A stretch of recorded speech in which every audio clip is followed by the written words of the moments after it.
क्या रहता है, उसमें कलयुग का वास रहता है। और इस मुकुट को मार के जरासंध को, उसका जरासंध का मुकुट था वो लाए थे भी, सर पे रखा तो हिंसा की प्रवृत्ति मन में आई और मृगया करने चल पड़े। खूब शिकार खेला, वो प्यास से व्याकुल हो गए, सोचा कहीं कोई जल पिया जाए।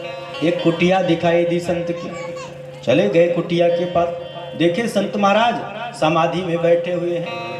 कहा, हे महात्मन, मैं बड़ा प्यासा हूँ, मुझको जल पिलाइए। अब संत जी तो समाधि में बात सुने तो दो तीन बार कहने से राजा को लगा कि ये संत अतिथि सेवा नहीं करना चाह रहा, इसलिए जानबूझ के आंख बंद किए बैठा है। राजा ने कहा कि प्रजा का कर्तव्य है हर प्रकार से राजा की सेवा करना, और अतिथि सत्कार करना भी कर्तव्य है। और ये संत बन के ढोंगी दोनों कार्यों से विरत हो रहा है, इसको तो मैं दंड देता हूँ। ये सर्प की तरह शांत होके बैठा है। गले में वही देखा एक मरा हुआ सर्प था, गले में डाल दिया, चला आया राजा। इस घटना को एक बालक देख रहा था, तो समीक ऋषि जिसके गले में राजा ने सर्प डाला, उसके पुत्र श्रृंगी का वो मित्र था, दौड़ते दौड़ते गया। मित्र, आज तो राजा आया था, वो तुम्हारे पिता के गले में एक मरा हुआ सर्प डाल के गया। महाराज, फिर श्रृंगी ने क्या किया? अच्छा कोई बता दे किसी को कि तुम्हारे पिताजी को अमुक व्यक्ति गाली दे रहे थे, थप्पड़ दिखा रहे थे, कुछ भी प्रकार का अपकार कर रहे थे, तो कोई क्या करेगा? अरे भाई, वहीं जहां से सुनेगा वहीं से इस श्लोक का उच्चारण करना शुरू कर देगा। क्या किया श्रृंगी ने? कुछ बोले नहीं। आए कौशिकी नदी में पहले आचमन किया, कौशिक्या बह उपस्पृश्य, तब बाघ वज्रम विससर्ज, बाणी से वज्र चलाया। इति लंघित मर्यादम तक्षकः सप्तमे हने, राजा ने अपने कर्तव्य का उल्लंघन किया। राजा का कर्तव्य है वो संतों ब्राह्मणों की रक्षा करे, उनको संरक्षण की। अरे इन्हीं संतों और ब्राह्मणों ने तो इसको राजगद्दी दी है राजाओं को, और ये संतों का अपमान कर रहा है। कौन कहे कुछ सुविधा करने के लिए, अनुदान देने के लिए, ये तो मरा हुआ सर्प डाल के जा रहा है। तो इति लंघित मर्यादम तक्षकः सप्तमे हने। अच्छा, मरा हुआ सर्प डाल के गया तो जीवित वाला इसको काटेगा। दक्षन्ति स्म कुलांगार प्रेरितो में ततद्रोहम, मेरी प्रेरणा से, मेरे श्राप से इसको आज के 7वें दिन तक्षक डस लेगा। उसके बाद दौड़ते हुए गया, अपने पिताजी से लिपट गया। पिताजी समाधि से बाहर आए। अरे पुत्र, क्या बात है? सारी बात बताई। अरे पिताजी, आपके कंधे पर वो राजा मरा हुआ सर्प डाल के गया था, तो मैंने भी श्राप दे दिया उसको, तक्षक डस लेगा 7वें दिन, उस दुष्ट को दंड मिलेगा पूरा। समीक ऋषि ने कहा, वो तो बड़े संत, असली संत थे, बड़े संत हृदय थे। अरे पुत्र, तुमने क्यों उस राजा को श्राप दिया? अब ऐसा राजा, धार्मिक राजा मिलना मुश्किल है, उसको तो तुमने नाहक ही श्राप दे दिया। आगे चल के धर्मनिरपेक्ष राजा होंगे, ये क्या कर दिया पुत्र? अरे वो तो भूख प्यास से व्याकुल था, अनजाने में उससे ये हो गया। कहते हैं ना कि क्षुधा तुराणाम न बलम न तेजा, जिसको भूख प्यास लग जाती है उसका अपने शरीर पर भी बस नहीं रहता, वो भूख प्यास से व्याकुल था। अब चलो, जो हो गया क्या किया जाए? अपने एक शिष्य को भेज दिया, शिष्य गौरमुख को कहा जाके राजा को सूचित कराओ। और उधर राजा पहुंचे घर, जो ही अपना मुकुट उतार के रखा त्यों ही होश आया। ओ हो, मुझसे तो बड़ी गलती हो गई, आज तो मैं एक संत का अपमान करके आया, निश्चय ही मुझको इसका दंड मिलेगा, और मिलना भी चाहिए, मैं दंड का भागी हूं। कि ध्रुवम ततो में कृतदेव हेलना, निश्चय ही मेरे ऊपर कोई विपत्ति आएगी।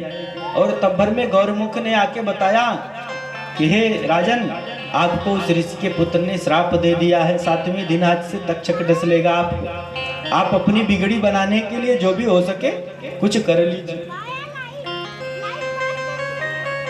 महाराज राजा भी बड़े धार्मिक थे, अब वो तो कलयुग का प्रभाव था, लेकिन अब कैसे बताएं। उन्होंने निश्चय कर लिया, राजपाट सब दे दूंगा अपने पुत्र जन्मेजय को और जाऊंगा मैं अपनी बिगड़ी बनाने।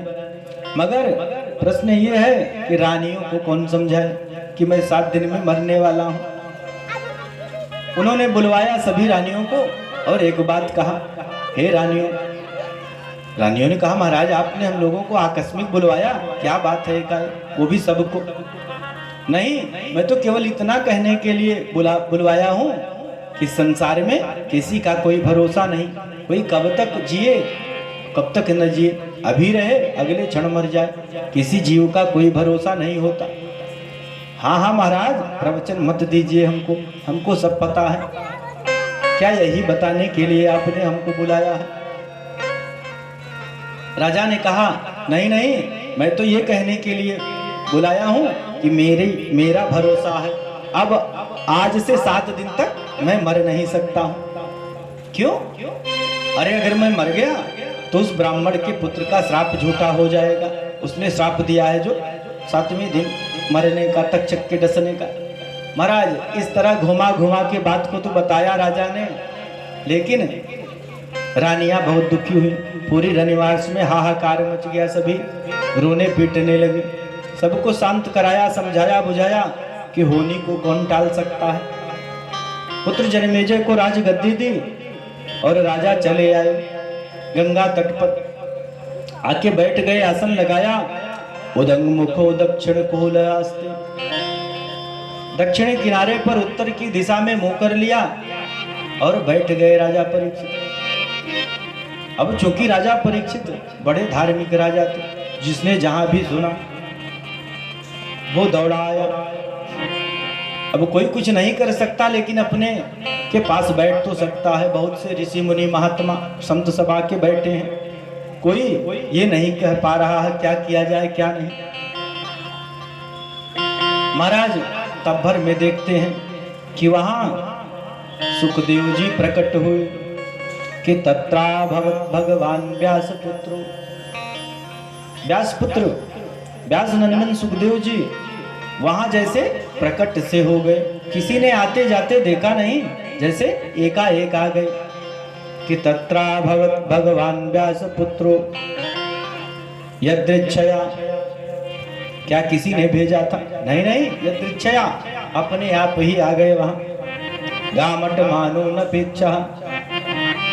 अच्छा, हो सकता है सुना हो कि राजा मरने वाला है, तो अंत में लोग क्या करते हैं, गाय की पूंछ पकड़ते हैं, गौदान आदि करते हैं।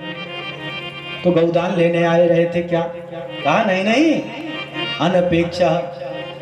अरे गौदान की तो बात छोड़िए, अलक्ष लिंगो निज लाभ तुष्टो, उनको तो अपने शरीर की ही होश नहीं रहती, वो दूसरे गाय को क्या संभालेंगे।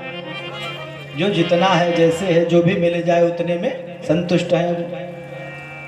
वृतश्च बालैरवधूत भेषा, बहुत सी स्त्रियां और बच्चे उनको चारों तरफ से घेर रखे हैं। कौन है ये नंग धड़ंग? देखने में तो सुंदर सा है, भले घर का है, लेकिन लग रहा है कुछ दिमाग से कमजोर है, मोटे दिमाग का है, ऐसे ही नंग धड़ंग घूम रहा है। लेकिन जब उठ के राजा ने प्रणाम किया, आसन दिया, बैठाया, फूलमाला पहनाई, तब वो लोग चुपके से खिसक लिए, नहीं नहीं ये तो कोई बड़ा महात्मा लग रहा है। और इस प्रकार राजा ने बैठाया और प्रश्न किया, हे महाराज मुझको श्राप हुआ है, 7 दिन में तक्षक डस लेगा मुझको, क्या मेरा भी भला हो सकता है? क्या मेरी बिगड़ी बन सकती है? सुखदेव जी ने कहा, अरे महाराज खड़वांग नाम के राजा थे, उनकी तो बिगड़ी केवल मुहूर्त भर में 2 घड़ी में बन गई थी। आपके पास तो 7 दिन है, आपकी तो पक्का है कि बन जाएगी। महाराज कोई दुखी हो, कोई प्रश्न करे तो पहले उसको ढांढस बंधाना चाहिए, और सुखदेव जी ने भी वही किया। खड़वांग नाम के राजा थे, वो गए एक बार युद्ध में देवताओं की सहायता के लिए। युद्ध में देवताओं की विजय हुई। देवताओं ने कहा महाराज आपको क्या दिया जाए? उन्होंने कहा कुछ मुझको चाहिए नहीं, बस एक बात बताओ कि मेरी कितनी आयु शेष है, भी उम्र कितनी बची है। कहा नहीं नहीं महाराज इसको जान के क्या करेंगे, आपको कुछ चाहिए हो स्वर्ग संपदा वो आपको दी जाए। कहा नहीं नहीं मुझको कुछ नहीं लेना है। तो बताए महाराज आपकी आयु केवल 48 मिनट शेष है, बस 2 घड़ी। तो राजा ने भी क्या किया, आए तुरंत खट्ट से अपना राज दरबार लगाया और ब्राह्मणों को बुलाया। तुरंत ही पूरा राजपाट सब दान कर दिया ब्राह्मणों को। कहते हैं राजा की तो बिगड़ी मुहूर्त भर में बन गई। हे राजन आपके पास तो पूरे 7 दिन है, आपकी तो बन ही बन जाएगी, अब मेरी भी बिगड़ी बन जाएगी। सुना तो राजा बड़े प्रसन्न हुए। बोले आनंद कंद भगवान की जय, कृष्ण कन्हैया लाल की जय, श्रीमद् भागवत महापुराण की जय। प्रेम से एक भजन, उसके बाद आरती। कि तेरे पार करेंगे नैया